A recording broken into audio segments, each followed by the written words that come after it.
Assalamualaikum warahmatullahi wabarakatuh. Sehat selalu buat teman-teman semuanya tanpa terkecuali.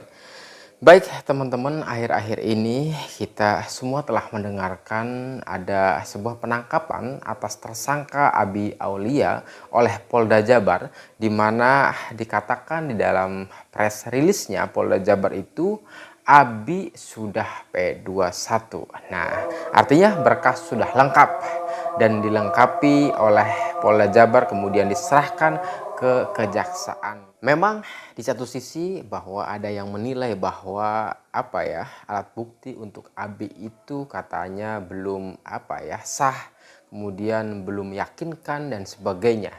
Bahwa sekali lagi syarat seseorang menjadi tersangka itu atau dasarnya adalah dua alat bukti minimal, dan bahkan kemudian sebagian yang lain yang mempercayai bahwa alat bukti itu benar sah, yaitu bahwa tersangka telah mengajukan upaya hukum pra peradilan, di mana 3 tersangka tersebut pra peradilannya ditolak alias proses hukumnya berlanjut. Bahwa kemudian ternyata ada dua sisi, tadi dikatakan ada yang mempercayai dan ada yang tidak mempercayai. Nah, sebenarnya kalau diambil dari titik tengah atau kesimpulannya, bahwa bagaimana kemudian 3 tersangka atau dalam hal ini tersangka Abi Aulia yang sudah ditahan, kemudian dengan kuasa hukumnya bisa mempertahankan reasonnya, alasannya, fakta hukumnya nanti di persidangan. Ini adalah persidangan yang terbuka yang insya Allah kemudian akan diketahui oleh publik secara fair. Nah, ternyata kalau kita melirik ke belakang lagi, bahwa ada 5 fakta yang tersulit bagi tersangka Abi ini dalam membuktikan atau membantah barangkali nanti di persidangan. Apa saja 5 fakta terhadap beberapa alat bukti itu? Yang pertama adalah keterangan daripada saksi supir angkot Dodo ya teman-teman. Bahwa di dalam persidangan kemarin terdakwa Yosep itu, saksi Dodo telah menyampaikan bahwa kesaksiannya telah melihat Abi pada pagi hari, yaitu jam 5.30 itu, saat kemudian tersangka Abi dikatakannya sedang memparkir mobil Alphard itu, kemudian karena belum begitu lancar barangkali dan kemudian menimbulkan macet, mundur terlalu ke belakang dan akhirnya melajur ke jalan, dan ini menimbulkan macet angkot atau mobil yang lainnya. Dan saat itu kemudian supir angkot yang berhenti di belakang mobil Alphard itu dengan supirnya adalah Dodo. Nah, katanya kesaksiannya beliau itu telah melihat sosok supir itu, dikatakannya adalah Abi. Nah, proses menentukan Abi itu kan bahwa supir Dodo ini kan tidak kenal dengan Abi. Supir Dodo ini juga tidak mengetahui secara persis bahwa dia adalah sosok tersangka yang terlibat atau diduga terlibat di dalam pembunuhan Rajapati Ibu dan anak di Subang ini. Nah, kemudian tidak lama saksi Dodo ini dipanggil oleh Polres ya teman-teman, diselidiki, diwawancarai dan sebagainya. Kemudian di Polres ini disodorkan foto-foto, di situ ada salah satunya foto Abi dan ada salah satunya foto daripada Arigi. Nah, saat itu disodorkan foto ya oleh pihak penyidik Polres, dan supir Dodo ini kemudian menentukan, kamu kenal dengan supir itu? Tidak kenal. Kamu kenal nggak atau mirip nggak dengan foto di bawah ini? Nah, kemudian beliau menjawab mirip dengan Arigi saat itu, memang bukan Abinya. Nah, kemudian bahwa kasus ini dilimpahkan ke Polda Jabar, akhirnya semua saksi itu dipanggil kembali dan dimintai keterangan, diselidiki, dan lebih jauh dari itu bahwa ternyata kalau tadi di Polres itu hanya disodorkan foto-foto saja yang mirip dengan supir angkot itu, ternyata setelah di Polda kemudian dihadirkan saksi Arigi dan saksi Abi juga. Jadi bukan hanya disodorkan dengan menggunakan foto, tetapi aslinya ya teman-teman. Nah, saat kemudian ada Dodo supir angkot dan Abi dan Arigi itu akhirnya penyidik mempertanyakan kepada Dodo itu, mana orang yang kamu lihat saat pagi hari itu yang menyupir Alphard itu. Nah, dikatakannya bahwa ternyata menunjuk yaitu Abi. Ini adalah fakta persidangan ya teman-teman. Dan kemudian diyakinkan, apakah benar kamu yakin melihatnya ini, miripnya ini dan sebagainya. Ya yakin, betul katanya mirip dan sesuai dengan Abi, katanya begitu.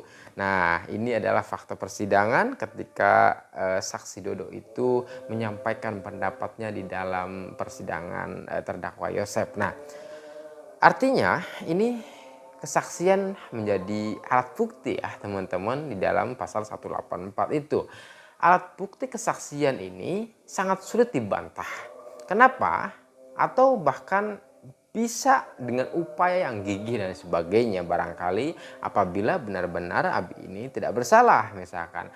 Karena sekali lagi kalau kita komparasikan bahwa antara kesaksian daripada supir Dodo itu dengan kesaksian daripada tersangka Abi sendiri, bahwa misalkan Abi itu pagi hari ada di rumah dan bahkan masih tidur katanya, baru bangun itu menjelang ada Pak Aceh polisi yang nyamperin ke rumahnya dan sebagainya, kurang lebih kalau nggak salah sekitar jam 8 atau jam 9 ya bangunnya itu ya di kamar itu. Nah, ini kan tidak berkesesuaian, tetapi kemudian apakah di sini hal terberat ini, hal yang sangat sulit ini kemudian pihak daripada tersangka Abi ini dapat membuktikan bahwa atau membantah ya enggak, menyanggah kesaksian daripada supir angkot Dodo ini bahwa kesaksiannya dikatakan salah oleh pengadilan. Apakah bisa? Ini menurut saya berat memang, tetapi sekali lagi ini adalah akan kembali kepada PH itu sendiri, kualitas PH itu sendiri yang dimana kehebatannya itu super dipertaruhkan di situ. Kehebatannya itu akan diuji di dalam persidangan tersebut, apakah bisa menyanggah, membantah kesaksian daripada supir angkot ini atau tidak. Nah, itu yang pertama, fakta yang sangat menyulitkan untuk tersangka Abi sendiri. Yang kedua, bahwa ada keterangan saksi juga ya teman-teman. Saksi pagi hari yang melihat yaitu Wegis atau Bintang ya teman-teman. Di mana Wegis atau Bintang ini melihat sosok tersangka Abi ya teman-teman di pagi hari itu, katanya ini fakta persidangan juga ya, sama ya, bahwa Abi kemudian membeli gorengan saat itu dan memakai Udi ya, kemudian bahkan mengendarai motor Beatnya itu warna biru saat itu. Nah, itu pagi hari ya, kurang lebih jam 5.30 juga ya teman-teman.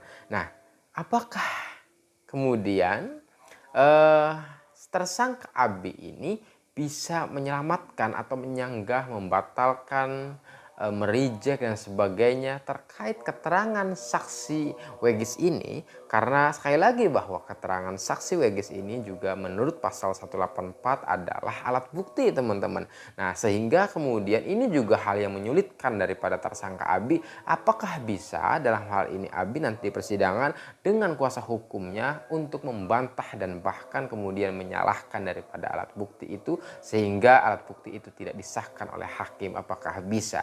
Itu yang kedua.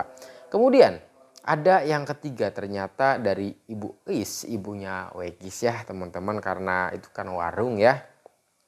Nah, bahwa Ibu Wegis ini atau Ibu Is ini melihat ternyata sosok itu ketika membeli gorengan ya, katanya itu membeli gorengan, kemudian juga melihat seseorang sosok yang sama, yaitu diduga Abi Aulia itu yang sekarang sudah ditahan.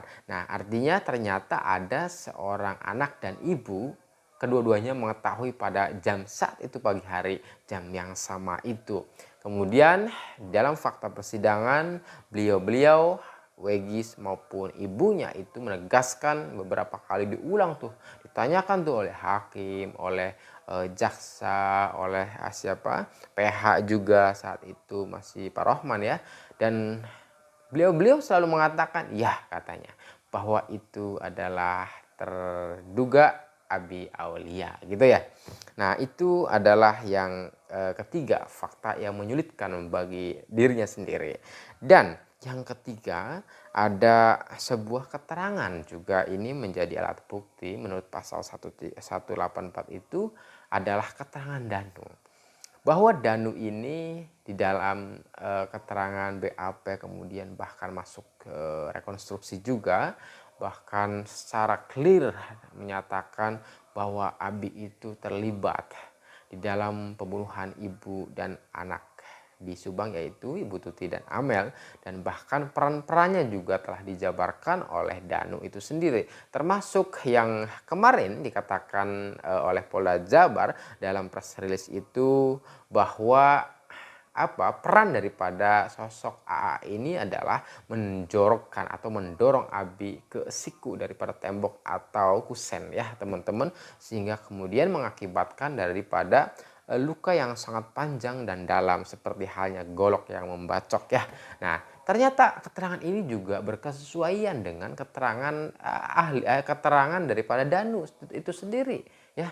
Sehingga ini juga karena Danu itu secara clear menjelaskan peran-perannya dari setiap tersangka dan terdakwa, sungguh ini juga sangat menyulitkan bagaimana kemudian cara dirinya maupun PH-nya membantah itu semuanya.